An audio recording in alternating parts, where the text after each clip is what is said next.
akhwalu syahsyah begitu. Ini keperdataan Islam begitu, Pak. Mohon izin Pak, pada sesi ini saya akan memandu diskusi dengan mahasiswa begitu kira-kira. Sebelumnya saya mau bertanya terlebih dahulu Pak, ini bagaimana perasaannya? Mau ditanya-tanya ini Pak sama mahasiswa ini. Sebelum ditanya kita pengen tahu dulu perasaannya gimana? Takutkah apa gimana ini? Kenapa harus takut ya? Gitu. Iya, jadi betul teman-teman gini. Saya bertanya nih, kalau Anda ditanya dan Anda tidak punya jawabnya, terus gimana? Ya bilang aja nggak tahu jawabnya, bukan? Iya, kenapa harus takut? Memangnya kalau jadi calon presiden tahu semua urusan? Tahu semua, dan belum tentu. Punya kewenangan bukan berarti punya pengetahuan, oke? Karena itu punya kewenangan harus membuka diri kepada semuanya untuk mendengarkan. Gitu. Jadi kalau nggak tahu, bilang aja nggak tahu. Oke. Berarti ini Pak Anies sudah siap betul mau dibabak belurin oleh pertanyaan kita. Siap ya? Oke. Oke, karena ini acara dari mahasiswa untuk mahasiswa, saya nggak bakal bertanya terlebih dahulu ke Mas Anies, ke Pak Anies. Saya akan lempar dulu ke kawan-kawan mahasiswa. Tar dulu. Sadar dulu, sampai dulu. Santai dulu, turun dulu. Saya kasih untuk satu pertanyaan. Silahkan angkat tangan 3, 2, 1. Oke, abang dulu. Silakan berdiri memperkenalkan diri terlebih dahulu. Oke, Kang Anies, bukan Mas Anies ya. Saya ucapkan selamat datang di Provinsi Banten, khususnya di Kota Serang. Perkenalkan, nama saya Muhammad Ajis. Saya dari mahasiswa UIN Banten di semester 7. Mas Anies, saya ini selain mahasiswa, dari 2019 saya masuk. Saya bekerja part-time sebagai ojol di Banten. Kita tahu semua teman-teman, ojol itu merupakan pekerjaan yang beresiko tinggi. Karena tiap harinya kita bekerja di jalan. Kita maju ke depan ada kendaraan, kita mundur ke depan ada kendaraan, kita ke samping juga ada kendaraan, kanan kiri ada kendaraan. Yang ingin saya tanyakan, Mas Anies, untuk perlindungan tersebut, itu saya rasa dari 2019 sampai sekarang saya belum merasakan. Hal konkret apa yang akan Mas Anies lakukan ketika jadi calon presiden, ketika jadi presiden 2024, presiden 2024, yang akan Mas Anies lakukan ketika menjabat? Terima kasih Mas Anies. Langsung jawab Pak. Oke, siap. Kita turun dulu. Oke.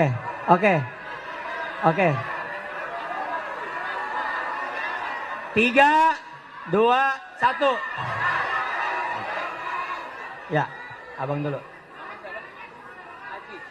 Silakan maju ke depan.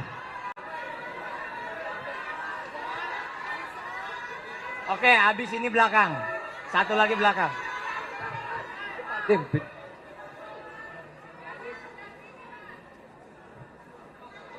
Assalamualaikum warahmatullahi wabarakatuh. Terima kasih kepada yang memberikan kesempatan untuk bisa bertanya. Perkenalkan, nama saya Alvin Hajrullah. Saya dari FISIP Fakultas Ilmu Sosial dan Politik, jurusan Pemerintahan. Jujur Pak, saya senang banget bisa bertanya langsung kepada Bapak. Jujur Pak, saya juga salah satu orang yang mendukung Bapak karena track record Bapak yang sangat jelas, bagus. Terima kasih. Yang ingin saya tanyakan Pak, jika Bapak menjadi presiden 2024, apakah Bapak akan mau tunduk sama ketua partai? Dan satu lagi Pak, Cukup Bang, jika satu pertanyaan aja. masih sama.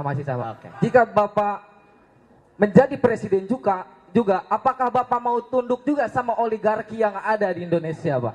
Terima kasih. Saya Alvin. Baik. Oke, satu lagi ya Pak, biar sekalian. 3, 2, 1. Oke, tetehnya, mangga.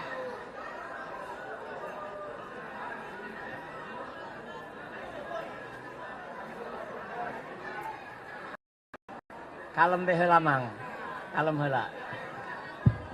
Mangga, silakan. Bismillahi, Assalamualaikum warahmatullahi wabarakatuh. Waalaikumsalam. Izin memperkenalkan diri ya Pak. Nama saya Ayu Anjani dari Fakultas Ekonomi Bisnis, jurusan akuntansi. Panggilan Ayu. Universitas Bina Bangsa Pak. Nah, izin bertanya ya Pak. Apakah Bapak berani melaksanakan dan merealisasikan undang-undang perempasan aset dan kalaupun berani, apakah strategi dan mekanisme yang Bapak lakukan untuk menerapkan atau merealisasikan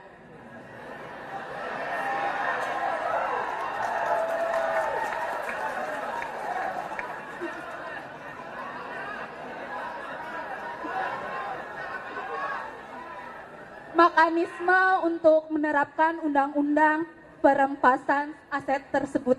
Terima kasih. Wassalamualaikum warahmatullahi wabarakatuh. Baik. 2 lagi. Oke, 2 lagi. 2 lagi. Di belakang, di belakang. Di belakang. Oke. 3, 2, 1. Oke, abangnya.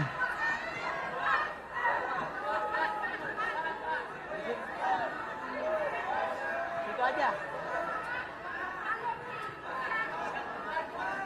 Siap. Kalem heula. Kalem heula, kalem. Siap, siap, siap. Tetap tenang. Mangga. Bismillah, tanpa salam. Mohon izin Pak, perkenalkan nama saya Ihyan. Biasa dipanggil Sunan Pak. Saya mahasiswa luar negeri, tepatnya di Mesir, Universitas Al-Azhar Mesir. Dan kebetulan saya pengurus di PPID, Perhimpunan Pelajar Indonesia di Dunia Pak, yang mencakup 65 negara, yang anggotanya 80.000 kurang lebih. Saya ingin bertanya Pak, semoga ini mewakili aspirasi dari teman-teman saya yang di PPID terkait kebijakan ke luar negeri Bapak untuk diaspora Indonesia yang ada di luar negeri Pak, khususnya pelajar kita yang ada di luar negeri. Karena saya rasa pelajar kita yang di luar negeri ini memiliki potensi yang besar untuk memajukan Indonesia yang masa yang akan datang. Jadi pertanyaan saya Pak, rencana konkret Bapak terkait pemberdayaan diaspora Indonesia di luar negeri, khususnya pelajar kita yang di luar negeri itu apa Pak? Dan secara spesifik Pak, saya ingin bertanya soal imigran ataupun kawan-kawan saya yang ada di Sudan. Karena sekarang Sudan itu kondisinya sedang perang dan mahasiswa Indonesia sedang dipulangkan. Dan status dipulangkan ke Indonesianya itu dia di Indonesianya luntang-lantung Pak. Luntang-lantung, nggak ada kejelasan Indonesianya Pak. Belum ada dari pihak pemerintahnya Pak. Gitu.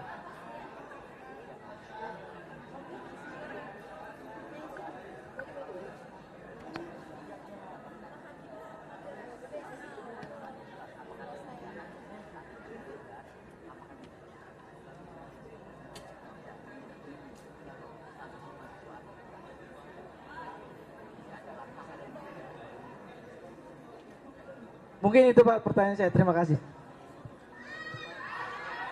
Oke. Satu lagi. Satu lagi atau cukup Pak? Oke, satu lagi cewek. Oke.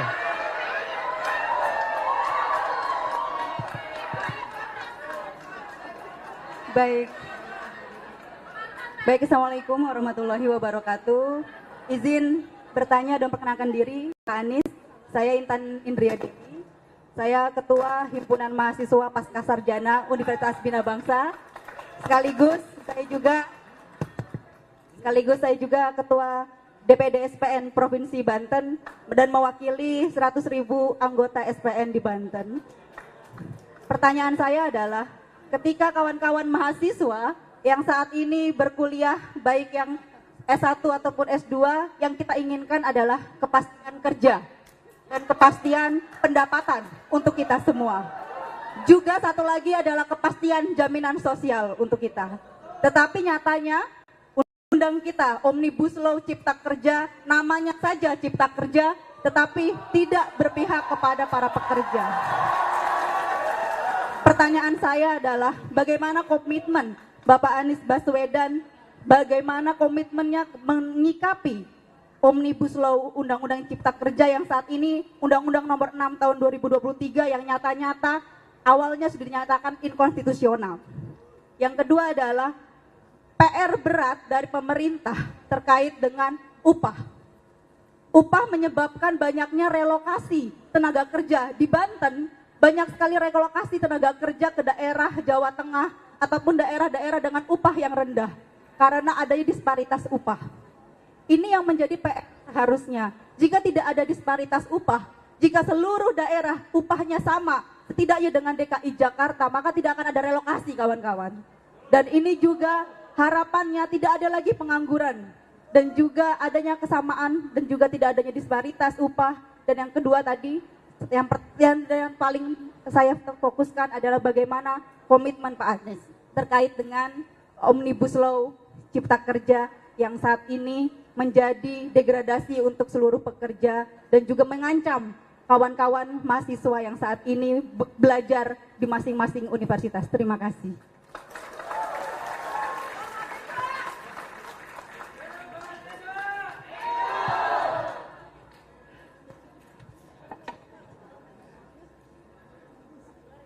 Terima kasih teman-teman semua. Antusiasmenya luar biasa tadi yang ngacung itu. Semua punya pertanyaan, semua punya harapan. Itu artinya yang hadir adalah orang-orang yang mencintai Indonesia. Bung Aziz, soal perlindungan ojol. Jadi begini teman-teman sekalian, saya mau cerita sedikit yang kami kerjakan di Jakarta. Kami kerjakan di Jakarta itu banyak orang-orang yang bekerja secara informal. Kami beri contoh ketua RT, ketua RW, mereka itu bekerja untuk publik. Tapi ketika mereka dalam tugasnya mengalami kecelakaan, khususnya kecelakaan, siapa yang akan membantu meringankan biayanya? Ada. Kami di Jakarta itu berikan kepada mereka BPJS, jaminan kesehatan apabila mereka mengalami masalah. Nah, begini, ini adalah sektor informal yang harus mendapatkan perlindungan. Jadi kita nanti akan menyiapkan regulasi yang mengharuskan ada BPJS Ketenagakerjaan untuk para pengemudi ojol di seluruh Indonesia. Sehingga ada jaminan bila terjadi kecelakaan. Itu ya jawabannya, sehingga tenang. Yang kedua, Alvin ya tadi ya. Makasih Alvin. Terima kasih atas kepercayaannya. Insya Allah nanti Anda akan punya rekam jejak yang lebih baik lagi untuk kedepannya. Ya. Pertanyaannya gini. Ini relevan dengan pertanyaan Ayu. Ayu mana tadi Ayu? Ayu tanya, berani nggak melaksanakan undang-undang, bukan melaksanakan, mengundangkan ya, mengundangkan RUU perampasan aset. Ini berani tidak? Kan kira-kira begitu ya, tidak tunduk itu berani, itu sama. Begini teman-teman, nomor satu, di dalam mengambil keputusan, jangan pernah dimulai dengan a priori. A priori itu artinya menyatakan satu pihak sebagai, pokoknya ini yang harus saya lawan. Kenapa teman-teman sekalian? Misalnya tadi Anda mengatakan, hah? Oh adzan, oh. Adzan, kita tunggu sebentar ya.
Oke, kita lanjutkan.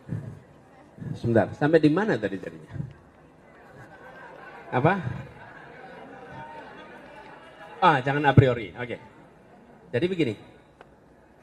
Ketika Bung Alvin tadi mengatakan apakah tunduk pada ketua partai apa tidak, seakan-akan kalau ketua partai itu tidak membawa kepentingan rakyat. Betul tidak? Sekarang coba saya beri contoh nih. Partai-partai yang menjadi anggota koalisi perubahan, kira-kira mereka hidupnya nyaman nggak sehari-hari ini? Coba tanya tuh, Pak Gembong, di Banten hidup lebih sulit apa lebih mudah ketika jadi koalisi perubahan? Lebih sulit.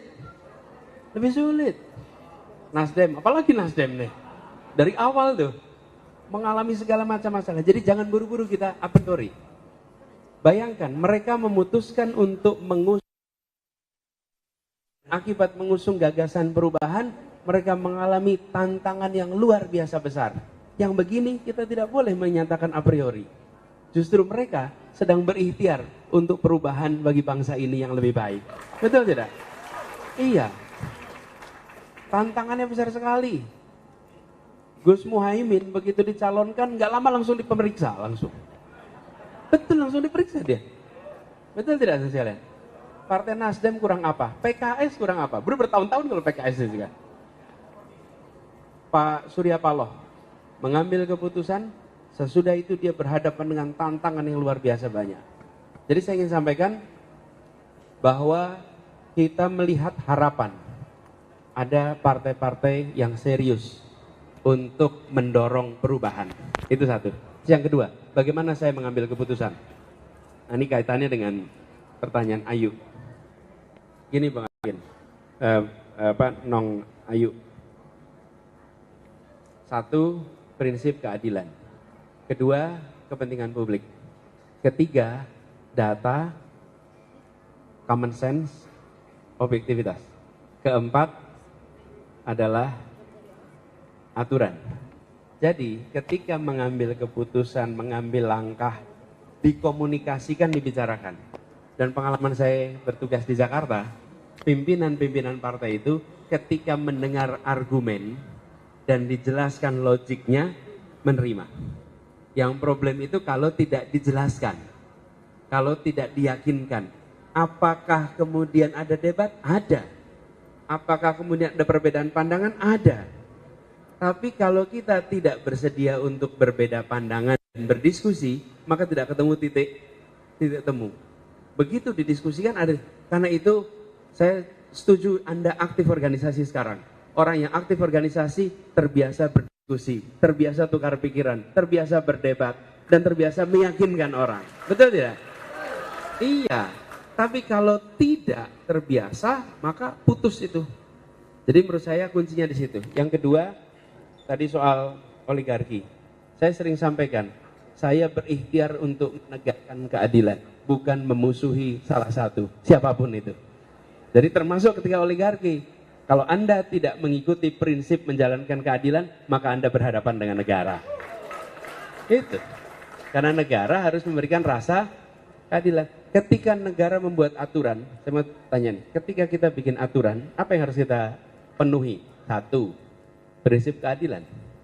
Dua, memberikan pembagian kebermanfaatan yang jelas. Setiap aturan. Yang ketiga, memberikan kepastian hukum. Jadi kalau membuat peraturan hanya menguntungkan satu dua pihak, aturan tidak benar. Aturan itu harus memberikan manfaat yang jelas kepada semua. Nah, ini juga tadi saya teruskan aja sama pertanyaan dari Nong Intan tadi terkait undang-undang apa? Cipta Kerja. Kami sudah sampaikan berkali-kali bahwa itu akan kami review ulang, memastikan bahwa prinsip keadilan muncul di dalam undang-undang untuk ketenaga kerjaan kita. Di Jakarta saya merasakan persis. Saya kemarin tahun lalu sebelum saya turun, saya mengambil keputusan yang berbeda dengan apa yang menjadi aturan baru. Dan ketika mengambil keputusan yang berbeda itu, saya dituntut ke Pengadilan Tata Usaha Negara. Kenapa? Karena menurut saya pengaturan UMP-nya tidak mencerminkan prinsip keadilan. Saya jelaskan ya dikit. Di Jakarta itu rata-rata kenaikan UMP 8% per tahun, rata-rata. Ketika COVID terjadi tahun 2020, UMP-nya turun, naiknya menjadi 3%. Pada saat, kan memang kondisi ekonominya turun, bukan? Tahun berikutnya, keluar aturan baru, UMP-nya itu naiknya hanya 0,8%. Padahal kondisi ekonomi sudah lebih baik, harusnya di atas 3%. Bukan malah jadi 0,8%. 0,8% itu kira-kira Rp30.000. Bapak Ibu sekalian, teman-teman, Rp30.000 kenaikan itu bisa buat apa coba? Harusnya itu sekitar Rp400.000, harusnya. Apa yang kami lakukan? Kami tetap menggunakan rumus yang lama sehingga kenaikannya 5,1% dan itu menurut kami adalah prinsip keadilan. Walaupun kita tidak sesuai dengan aturan yang dibuat oleh pemerintah pusat. Karena itu tadi, saya urutkan nih prinsip keadilan dulu. Nah, ini yang harus kita kerjakan, insya Allah itu akan kita kerjakan. Begitu juga dengan disparitas upah ini memang harus ada langkah serius, kajian yang serius untuk bisa satu sisi memberikan kesetaraan upah, di sisi lain tetap memberikan insentif yang cukup pada kegiatan industrialisasi, ya. Nah, lalu ada pertanyaan dari mahasiswa internasional nih, Bung Sunan, soal diaspora. Teman-teman tahu ya diaspora ini apa? Apa diaspora itu? Masyarakat Indonesia yang tinggal di luar negeri. Seringkali mereka dianggap tidak nasionalis karena tinggalnya di luar negeri. Jangan pernah dihukum.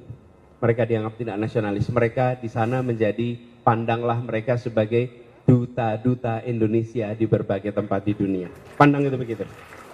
Lalu kami merasa mereka harus jadi mitra pemerintah, jangan malah dijauhi.